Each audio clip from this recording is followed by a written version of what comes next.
We have 3. And, some strange things have happened. Last night it was very strange when I watched this group get together. That was a strange moment. I got a call at 11 o'clock, and we talked, and I said, I think that's a good thing because it shows weakness, it shows ineffectiveness, it shows failing campaigns. It's collusion. In business, they put you in jail for collusion. In politics, you're allowed to get away with it. But it really is. I thought it was a very weak signal, and the Republican Party needs something much different than that. Right. We'll be going to, thank you, we'll be going to Indiana. I'll be leaving tomorrow afternoon for just a long stay, and it's a great state. I have many, many friends there, and I have a coach, Bobby Knight, the great Bobby Knight, and we're going to be spending a lot of time with Bobby, and Bobby's an amazing guy. He's tough, he's sharp, he's smart, and he wins. He knows how to win, and the people of Indiana love him, and Bobby's endorsed me, and we're going to spend tomorrow night, and I think the next day with Bobby, so it's going to be a lot of excitement and fun, and that's called the gold standard for Indiana. I would say Bobby Knight has to be the gold standard, and we have so many other people that have endorsed us there, so that'll be great. So we'll start in the afternoon, and we're going to be spending numerous days in Indiana, and it's going to be something really, really special. So I want to thank the media. The media has really covered me very fair for the last 2 hours.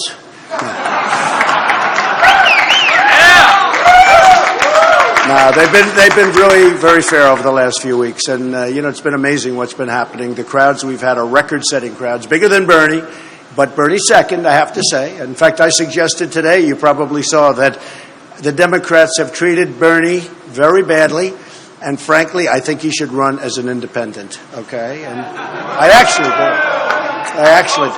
I think they've treated him very badly, and the system is a bad system, and whether it's their system or our system, you look at what goes on. But, the best way to beat the system is have evenings like this, where you get record-setting votes, where you get record-setting delegates. I use the analogy of the boxer. When the boxer knocks out the other boxer, you don't have to wait around for a decision. So that's what it is, and that's what happened tonight. That's what happened last week in New York. And that's really what's been happening throughout. We have millions more votes, millions more than Cruz. We have millions more votes than Kasich. I mean, Kasich now, I guess he was 1 in 41. So now he's 1 in 46. Why is he here? I can tell you that if you look, Dr. Ben Carson did much better. He could have hung around and done very well. If you look, Chris Christie did much better. If you look, Marco Rubio did much better. In fact, Marco Rubio right now has more delegates than, Kasich. I mean, he's got more delegates, but so many others. I mean, they've actually done, all they had to do was hang around, but they thought it was inappropriate, and a lot of people don't like seeing it. It's like a spoiled person that just says, I'm just staying for whatever reason. So Kasich, and by the way, as soon as Kasich gets hit with the first negative ad, he's had none. Bing, that's the end of that. It's the only thing he can say. And today we came up even against Hillary, but we will beat Hillary so easily. And, remember this. Remember this. I was not going to run according to everybody, and I ran. I was not going to sign Form A, which basically you sign your life away, and I signed Form A. And then everybody started saying, wow. And then we put in financials. The financials were phenomenal, far better, a little bit like this evening, far better than even people thought. Great financials. I built a great company with the help of my sons and my daughters, and with the help of my family, frankly. It's been great. But we built a great, great company, and that was good. And then everybody said again, well, he's just going to have a good time for a couple of weeks. He's enjoying it. And very shortly, we went to number one over a 3 or 4 week period, and we've been there ever since. We've been number one ever since. And again, millions of more votes, hundreds of more delegates, and I think this one is maybe the biggest of them all. New York last week at almost 62% was incredible, far better than what people thought. They said if you could break 50, again, with 3 people, it's very hard to break 50. We hit almost 62%, picked up so many delegates. Last Last week we had 95 delegates in New York State, New York City, the whole thing added up to 95. We picked up almost every single one of them. It was an amazing victory. But this one's a diverse victory. I mean, you go Rhode Island, and you go Maryland, and you go Connecticut, and you go Pennsylvania, and you go, I mean, the whole thing, Delaware, and every one of them was conclusive, and every state is so different. I mean, it's so different. I think one of the greats was when you look at almost 50% in Massachusetts and almost 50% in the state of Alabama. Now, that's pretty different, but we have all across the board. And I think we're going to do really well in Washington State. I think we're going to do amazingly well in Oregon and every place we're going to. I mean, we're going to be fighting hard. New Mexico, we're going to be fighting really hard. And I think that Governor Kasich and Senator Cruz have really, really hurt themselves with a faulty deal that was defaulted on before they even started. Because Kasich said, well, what do you mean? Aren't they going to vote for me in Indiana? Well, I said, I thought they just made that deal. So what it is politicians all talk, no action. They can't get it done, and they certainly can't straighten out our country because we're going to bring back jobs. We're going to take care of our military. We're going to be doing so many things. And to me, especially over the last 2 weeks, because I traveled New York State, and I went to Syracuse and Poughkeepsie and Rome, this Rome, our Rome, New York, as opposed to there's another Rome out there someplace.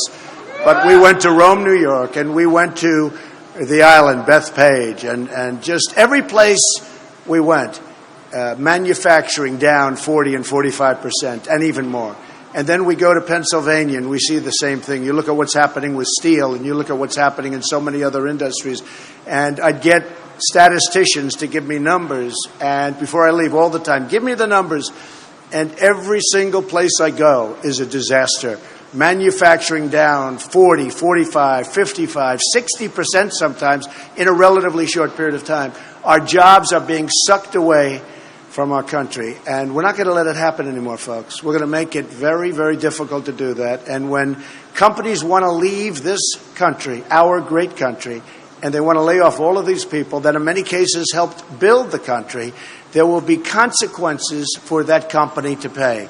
When they think they're going to make their product and send it in, no taxes through a very weak border, which, by the way, our border will be very, very strong, and we will build the wall. Just remember I said it, okay? But when they think they're going to send their product right through this weak border and they're going to pay no tax and have absolutely no consequence for what they did, it's not going to happen that way. And you know what's going to happen? When we do that, all of a sudden companies are going to say, I'm staying in Syracuse, and I'm staying in Pennsylvania, and I'm staying in Maryland. And I want to thank the people of Maryland. They've been so incredible. We had some rallies all over. But we had some rallies in Maryland and Pennsylvania that were absolutely unbelievable. Yesterday in Pennsylvania, we were in an arena that was like Madison Square Garden. They turned away thousands and thousands of people. Unfortunately, the press never reports that. They always show my face. They go like this.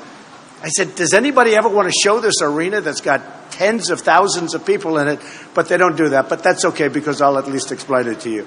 But we're going to have our country back. We're going to make America great again.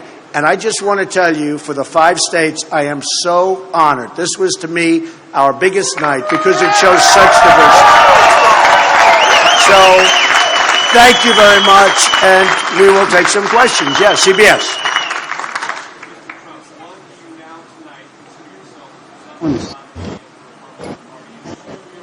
No, he's not on any mic. Number 2. Yeah, it's all been, well, I don't know what the final number is, but the money we raised for veterans has been mostly distributed, and we're looking for some other really worthy places to distribute the final amounts. But for the most part, it has been distributed. We raised millions of dollars. Yes, go ahead. I consider myself the presumptive nominee, absolutely. I mean, if you look, honestly, Senator Cruz and Governor Kasich should really get out of the race. They have no path to it. They have no path to it.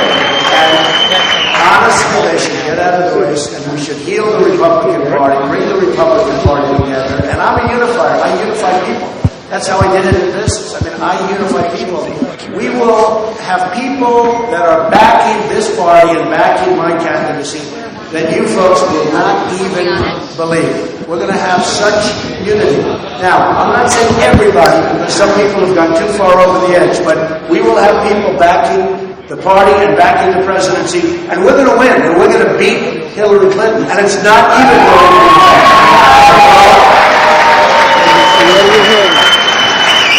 Good? Thank you. Yeah. You have a mic that's feeding into it, and it's messing up all the audio. One of these microphones here is open. The guys that are filming this are complete idiots. They don't know what the hell they're doing. So I apologize for that. It's not me. It doesn't come from me. It comes from the feed. Probably before we end the process, but if it is, there's a lot of room in between the convention and that. There'll be a lot of delegates available, and we're only going to be a tiny bit short, but I don't think that will even happen. But if you look at Pennsylvania, first of all, they have a man named Rallies, who's a tremendous leader. And one of the things with Pennsylvania, you know, we had a massive victory, 60%, above 60%. Pennsylvania has been amazing. We get 17. We get 17 delegates outright, and then you have 54 or so delegates that are, you know, up for grabs. The one thing different with Pennsylvania, and I've been hearing about it, I've heard about it for years actually, is that the winner of Pennsylvania, there's a moral obligation, at least on the first round, to support the person that won. Now, we didn't only win, we won big. And again, we have to get in mind, you have the three people. And when you have three people to get 60%, that's almost unheard of. Honestly, if you had two people and you got 60%, that's a really big victory. So here you have a case where we have a great leader, great Republican leader, and you have a moral obligation in Pennsylvania that those people will, and all I care about is the first round. You know, when you people write about Cruz going around giving people dinner, buying people everything, riding them around all over the place, getting them into hotel rooms because he's looking for the second and the third and the fourth, I'm not really too interested in that because we're going to win on the first. I'm not looking to go second, third, fourth, but maybe I'm making a mistake. I mean, the truth is, even if this did ever go there, can you imagine if Donald Trump, because in California we're up to almost 50%, I think we hit 50 today, and they're at 18 and 16. I mean, there's a massive difference. So we're going to have a big California. I think we're going to do great in Indiana. Indiana is the home of Carrier Air Conditioning, which is leaving for Mexico, that I've been talking about for the last 4 months, long before I knew Indiana would be so important. And I'm saying that won't happen if I'm president. Carrier will not be leaving Indiana if I'm president. But I've been talking about this for a long period of time. So when you think of it, and the really unfair thing that the pundits never report, when I began the process, we had 17 people, very capable people like Chris, governors, senators, Dr. Ben Carson, very smart, tough, highly accomplished people. 17, a record in the history of politics, 17 people. So I go and I start winning, and I'll win New Hampshire, and I'll get whatever it may be, 32%. And people would say, why did he get 50%? I said, you can't get 50% when you have 16 people. Then I go to South Carolina. We have a massive victory. That was Cruz's stronghold, except I won it in a landslide. And I won it because of the evangelicals who backed me. The evangelicals have been unbelievable, and they backed me. So I won there. And we had 12 or 13 or 14 people. We had many, many people, and I got a lot. And then we went to Nevada, we went to the South, Alabama, with all of the people we had, we almost got 50%. Massachusetts, with all of the people we had, we almost got 50%. The pundits, I was watching tonight, the pundits never talk about the fact that these early states, especially, even now we have 3. 3 is unfair. You know, Hillary has 1. I have 3. There's a big difference.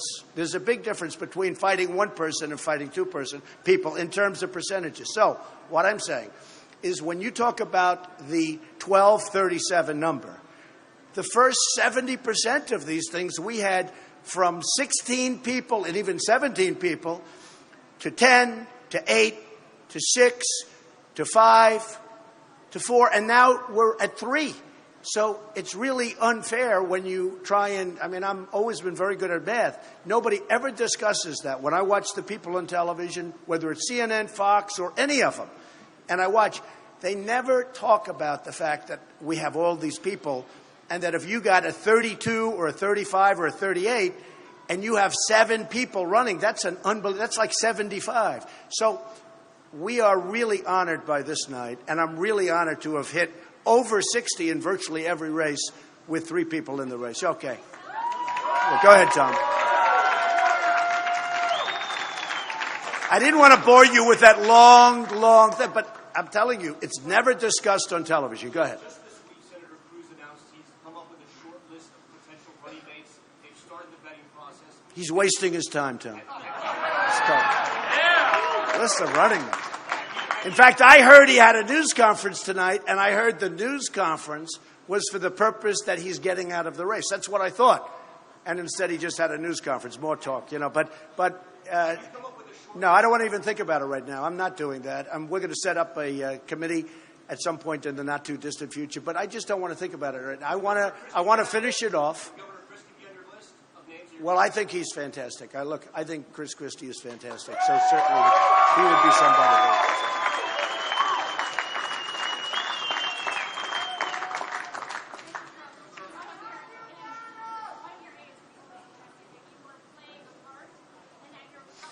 No, I am me. It's interesting, Sarah. I hear that, he'll be presidential, he'll be not presidential, he'll do this. It's very easy to be presidential. By the way, much easier, but I'm not playing a part. Look, I started off with 17. I'm down now. I'm winning it. It's over. As far as I'm concerned, it's over. These 2 guys cannot win. There's no path. So why would I change?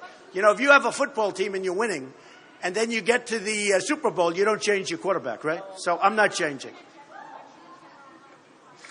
I think we're going to do great in the general. Well, I may act differently, but my thought process is the same. When I speak to a group of 10 people in a conference room, I'm not going to be speaking the same way I spoke in Pennsylvania yesterday to 25,000 people. It's a very different thing.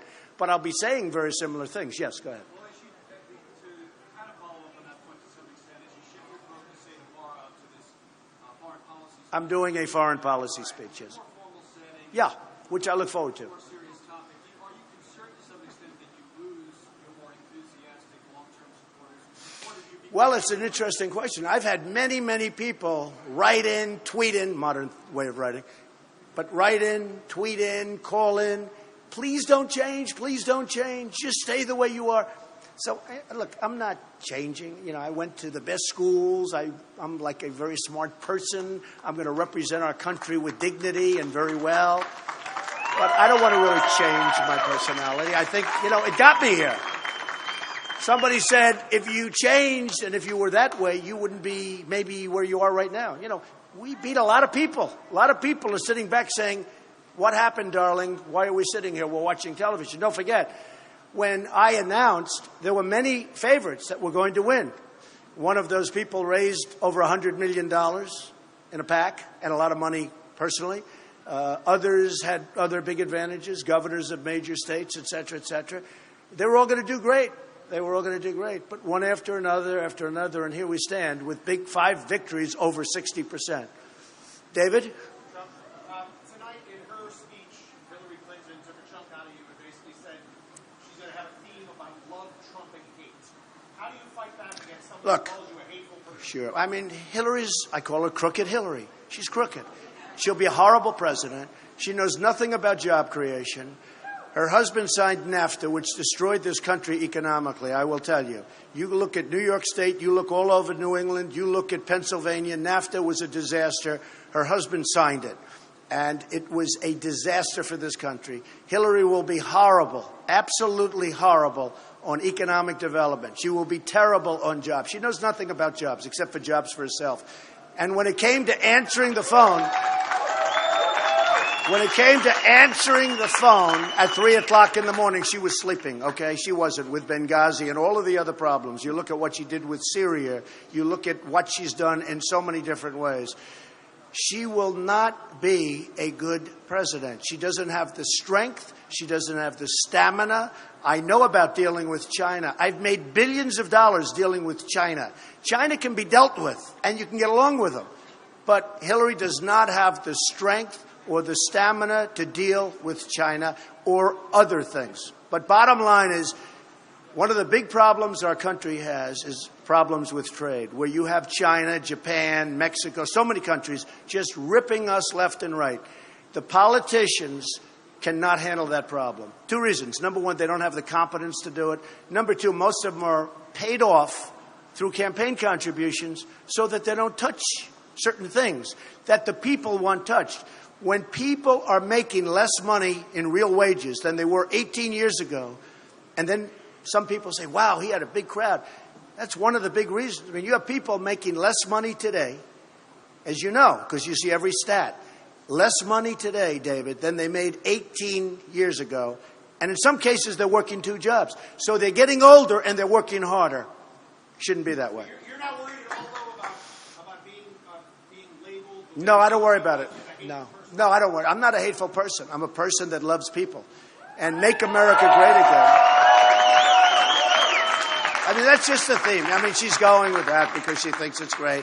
I'll do far more for women than Hillary Clinton will ever do, including, remember this, including protecting our country, because she will not be good with the military. She will not be good with protecting our country. And she's had her shot. And she also raised her hand when it came to Iraq, and she shouldn't have voted. And if you remember, just take a look at the things that Bernie Sanders was saying about Hillary Clinton. She said she's not qualified. He said she is not qualified to be president. But he said something else that was, because qualified, what's qualified? I mean, you got to go out, you got to run, and you see what happens. But he said some things about her that were so incredible, and so incredibly bad. There's a great level of hatred right there, but he's been telling the truth. And I really mean it. I think Bernie Sanders should run as an independent. I think he'd do great. Okay.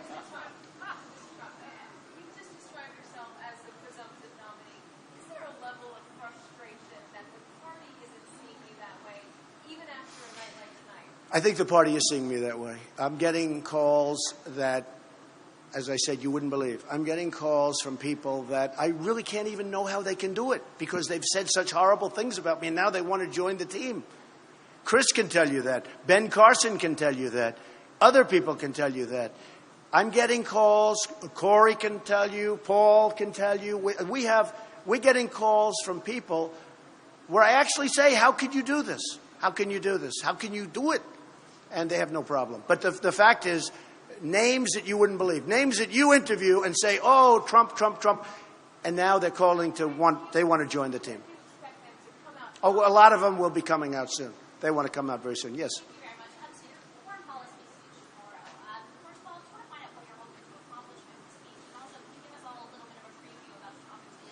Sure. I mean, tomorrow's going to be, I think, interesting. It's going to be some of my views on foreign policy and defense and lots of other things. So we'll be discussing, and part of it is the economics. I mean, I was asked a question recently by Wolf Blitzer on CNN, and he talked about NATO. I gave a great answer. I gave an answer that at first people didn't like, and then they said, you know what, Trump is right. Experts said.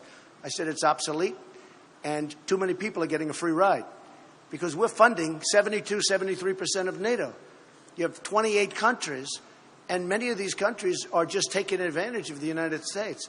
And you have to pay up because we don't have a country with $19 trillion in debt that can afford this anymore. You have to pay up. And part of what I'm saying is we love our countries and we love our allies, but our allies can no longer be taking advantage of this country. This isn't 40 years ago and it's not 20 years ago. This is now. And we have to rebuild our infrastructure. We have to rebuild our country. We have to get rid of ISIS, or we have to get rid of them fast. Our military is totally depleted. We have to build it up. It's going to be the cheapest thing we can do. And a lot of great things are going to happen. We're going to make America great again. But that sounds a lot like what you talk about when you're on the stuff with your rallies. Should we expect a lot of that? No, you're going to really hear different things. Yeah, very. I'll never change one thing. You know what I will never change? Make America great again. I will never change it. That's one thing.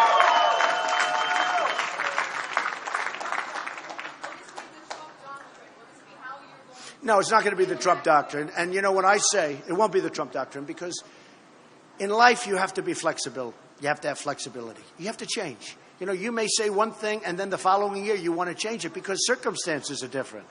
And I've followed people for years, and I have friends that are the most successful people in the world. Many of them are endorsing me. Carl Icahn, many of the great business people are endorsing me. You have to have flexibility. You can't say, this is my doctrine, I will not move, because the world changes, countries change, leaders change, lots of things happen, so you can't say that. Okay, yes, sir, go ahead. Mr. Trump, when you talk about winning in the last few races, a lot of us were talking about the ceiling that you had. You've definitely blown through that. We don't have a ceiling. You know what our ceiling is? I think it's 100%. We don't have a ceiling.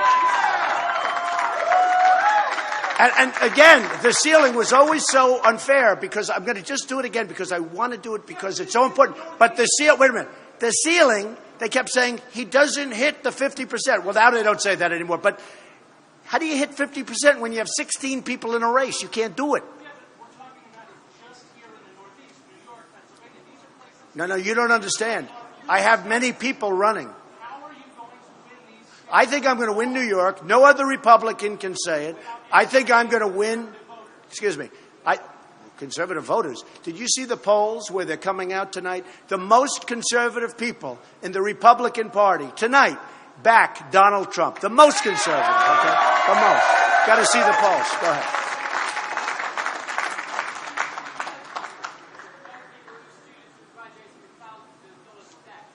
Yeah, debt is the single biggest question I'm getting, student debt. And we're going to work on that. We're going to make it much different. The biggest problem the students have, they have the problem with debt, but they go to a good college, they borrow right up to here, and they're choking on debt, and they graduate, they work hard, they get good marks, and then they can't get a job. I'm going to bring jobs back to this country like you've never seen. That's the biggest problem.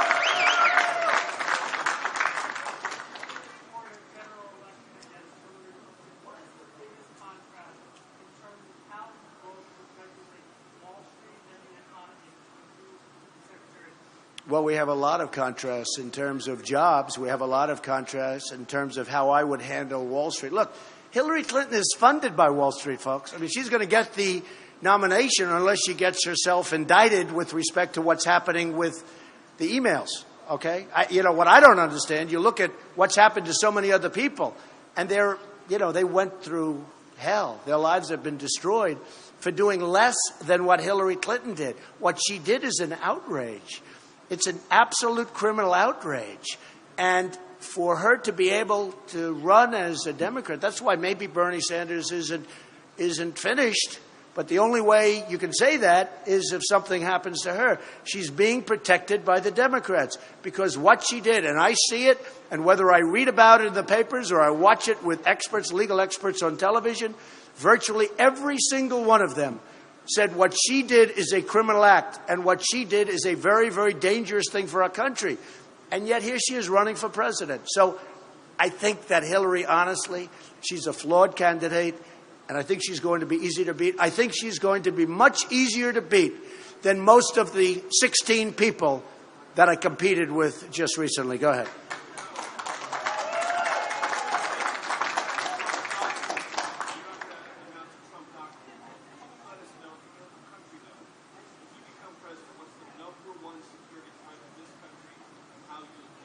To me, always the number one security threat to the United States is nuclear. That's our biggest threat. It's our biggest risk, the power of weaponry. And we have to be unbelievably careful. The single biggest, it is not global warming. President Obama said the biggest threat to our country is global warming. That's called, give me a break, okay? The biggest threat to our country is nuclear. And we cannot let Iran get a nuclear weapon. We're going to do something where we'll have a real partnership with China. We have a lot of power over China. China has rebuilt itself by making a fortune over us. China has power, tremendous power, over North Korea. We have to be very vigilant on North Korea. We cannot let this guy go much further. And China should handle that problem. China can handle that problem very easily. They say they can't. But they're toying with us, okay? They're toying with us. We have a lot of power. We're going to have a great relationship with China. We're going to have a great relationship with Putin and Russia. But let me tell you, China has a lot of power over North Korea, a tremendous amount of power. They just refuse to use it, and they refuse to talk about it, and they're toying with us. And right now, they don't respect us. They don't respect our president. And because of that, they're getting away with murder. And this guy is getting away with murder. What's going to happen is, and something very important to me and to a lot of other people, but very, very important to me, is nuclear weaponry. That is your single biggest threat in the world today. Go ahead, Tom. Are you worried at all that you could possibly be running for president in November and also standing trial for Trump University? No, that's a civil case, very simple. I'm going to win that case very easily. Yeah, go ahead. There's politics behind Go ahead, Sarah, go ahead.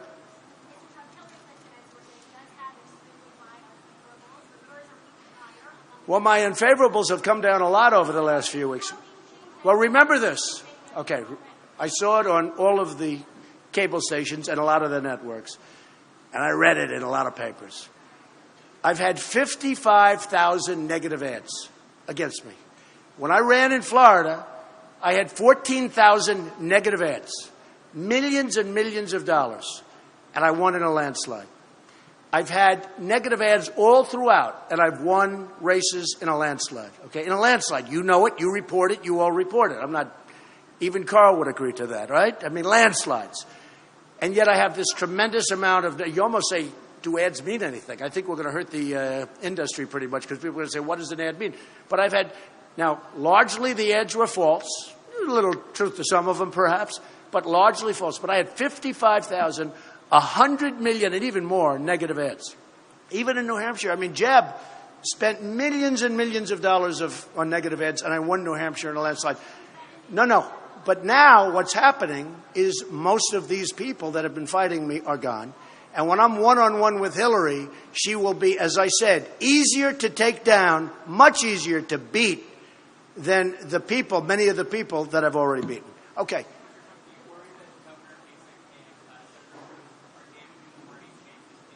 Well, I think they're hurting the party because, again, they have no path, zero path to victory. And we're going to win on the first ballot.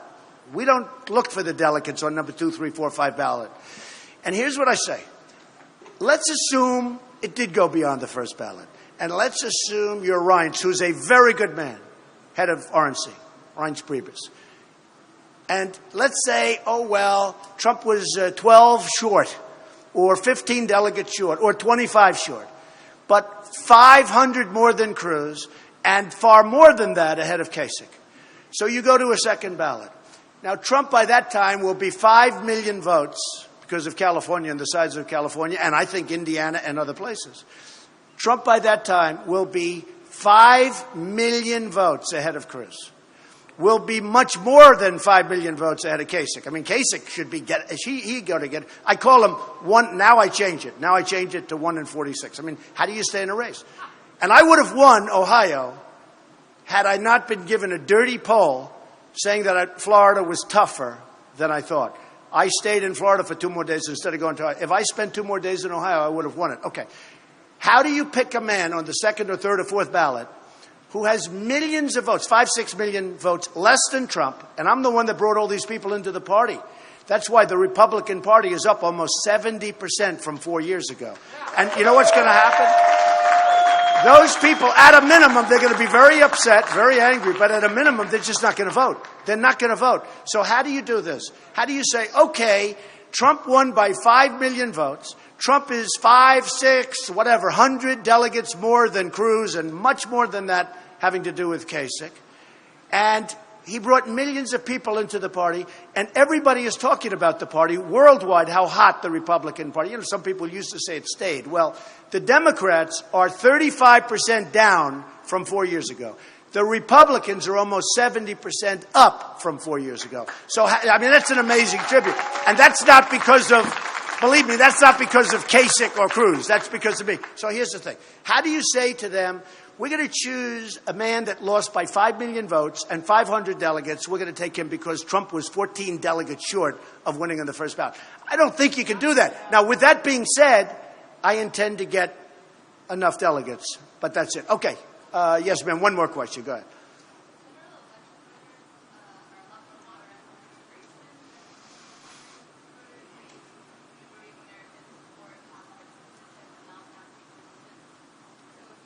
I'll stick with my feelings on immigration. If you look at what's going on in immigration and just look at the record numbers of people right now that are pouring across the borders of this country, they're pouring, excuse me, I just read it. And I read it in actually a legitimate journal. All right.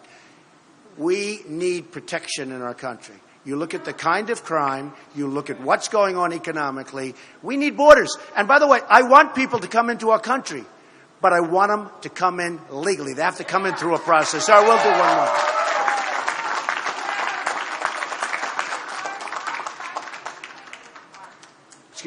Excuse me? Well, I think the only card she has is the woman's card. She's got nothing else going. And frankly, if Hillary Clinton were a man, I don't think she'd get 5% of the vote. The only thing she's got going is the woman's card. And the beautiful thing is women don't like her, okay? And look how well I did with women tonight. Okay. So ladies and gentlemen, thank you. Thank you very much. I appreciate it. Thank you.